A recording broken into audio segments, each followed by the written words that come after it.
If I could go back and have a conversation with the version of myself who is still drinking, there is definitely one question I would ask him. If you knew alcohol was causing problems in your life, why didn't you stop sooner? It's a fair question. After all, I was a physician. I spent 40 years practicing medicine.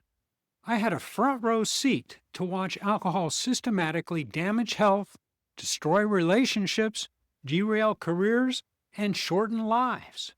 You would think that seeing that day after day would have been enough to protect me. It wasn't.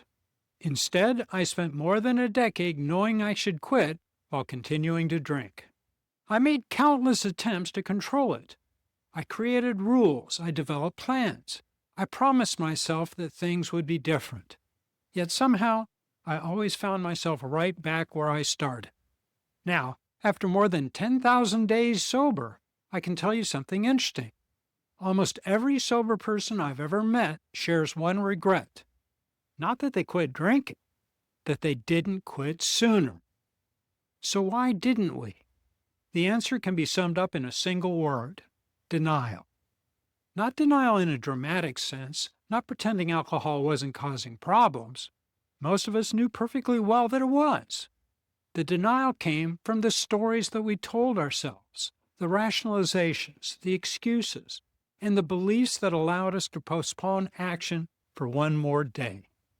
Today, I want to share the 10 biggest reasons I kept drinking long after I knew that I should stop. Lie number one: it's not that bad. The day before my world finally came crashing down, I had a great job. I had material success. I had the respect of my peers. I was physically fit enough to run several miles. On the surface, my life looked fine. Those things became my armor. Whenever the uncomfortable thought appeared that alcohol might be a problem, I could point to all of that evidence that suggested otherwise. Look at my career. Look at my finances. Look at my health. How bad could things really be?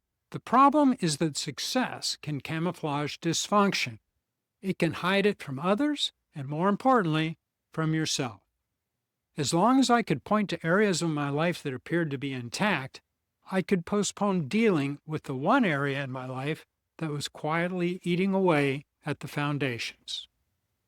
Lie number two: this time will be different. I didn't think I was stupid. Most people with alcohol problems aren't. In fact, many are highly intelligent.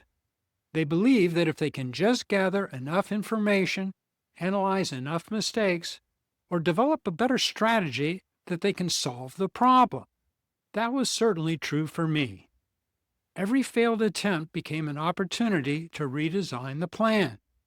Maybe I drank the wrong beverage. Maybe I needed stricter rules. Maybe weekends only. Maybe wine instead of liquor. Maybe only with a meal. I thought I could think my way out of the alcohol problem. What I didn't realize was that the problem wasn't a lack of information. It was the alcohol itself and the way I reacted to it. Lie number three: I need it to fit in. I didn't start drinking because of peer pressure. But once alcohol became part of my life, I quickly found myself in social circles where drinking was not only accepted, but expected. Business gatherings, dinner parties, celebrations, vacations, alcohol seemed to be everywhere. I convinced myself that declining a drink would somehow separate me from the group. Yet, on that rare occasion when I did actually decline a drink because I had an obligation the next day, something interesting happened. Nobody cared. Nobody excluded me. Nobody threw me out of the tribe. Yet somehow I conveniently forgot those experiences and continued believing that alcohol was necessary for connection. Lie number four: I needed to sleep. This one fooled me for years. Alcohol became my nightly ritual. Eventually, it became my nightly requirement. I truly believed that I needed it in order to sleep.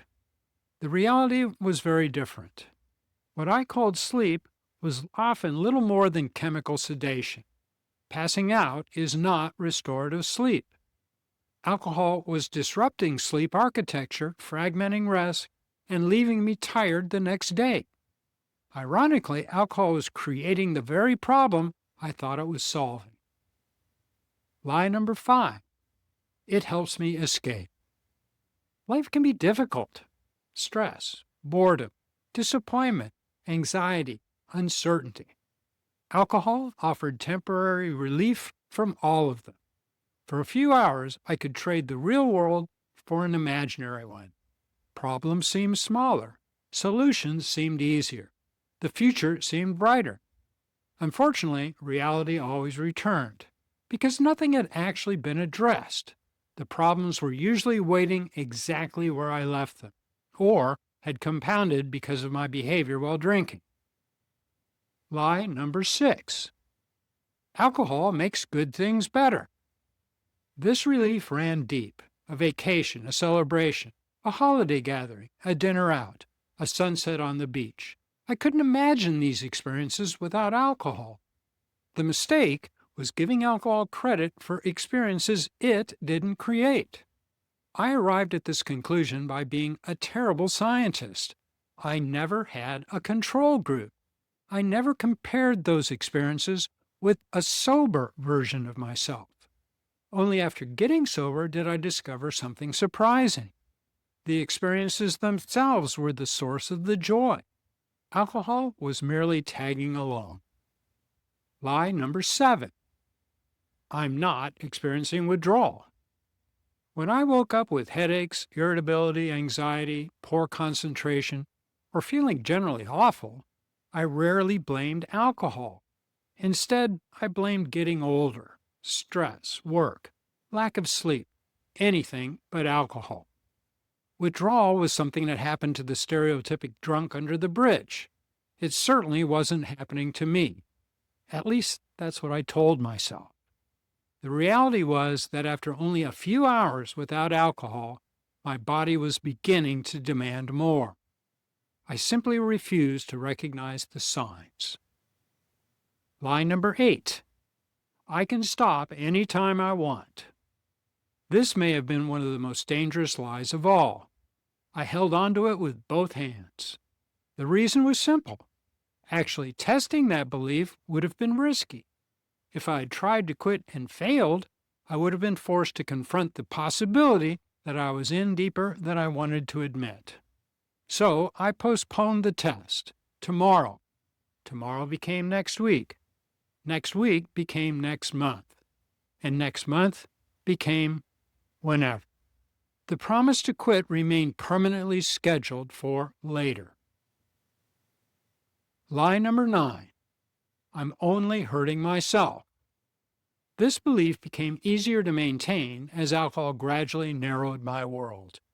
Alcohol has a way of turning a person inward.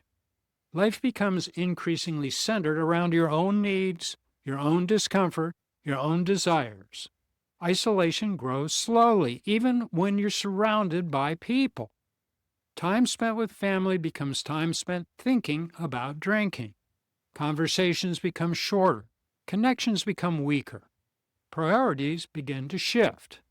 The result is that alcohol steals something incredibly valuable: time. Time from your spouse, time from your children, time from your friends, time from the people who love you. Alcohol steals time from the people you care about long before it steals your life. Line number 10. I'm beyond saving. This was perhaps the saddest belief of all. It sounds like humility. It sounds like honesty. But in reality, it is a particularly destructive form of denial. I'm worthless. I'm broken. I'm a drunk. I don't deserve redemption. Those thoughts are often rooted in fear. Fear that if you truly tried, you might still fail. Self-pity becomes a hiding place, a reason not to take action, a reason not to hope, a reason not to change. But the truth is that recovery is filled with people who once believed exactly those same things about themselves, people who now live lives they never imagined possible. If any of these reasons sound familiar, you're not alone. These lies certainly sounded convincing to me as I told them to myself over and over again. For years, they formed the infrastructure of my denial, the framework that allowed me to continue drinking despite mounting evidence that alcohol was taking far more from my life than it was giving. The good news is that these beliefs can be challenged and changed. Not all at once, not overnight. You chip away at them, one belief at a time, one decision at a time, one day at a time. The wall may seem impenetrable right now, but eventually it begins to crack. Then it begins to crumble. Eventually, a different life becomes possible, a life that no longer revolves around alcohol, a life that is larger, richer, calmer, and more meaningful than alcohol ever promised. For me, the journey began not with a decision that never seemed to come, but instead with one simple action. Don't drink tonight. Not forever, not for the rest of your life, just tonight. Tomorrow, you can take the same action again. Over time, these actions accumulate and compound. That's how 10,000 sober days began for me. One day, one evening, a first night of not drinking. If you're trying to make that journey yourself, or even thinking about it, I've created a 90-day sobriety survival kit designed to help people navigate the difficult early months of recovery and build the habits that support lasting change. I left a link to information about it in the description below. If you found this video helpful, please like, subscribe, and leave a comment below. Tell me which of these lies kept you drinking the longest. And why not check out this video where I discuss what to really expect during the first week of sobriety. I'm Dr. Donald Crow. Thanks for watching, and I'll see you in the next one.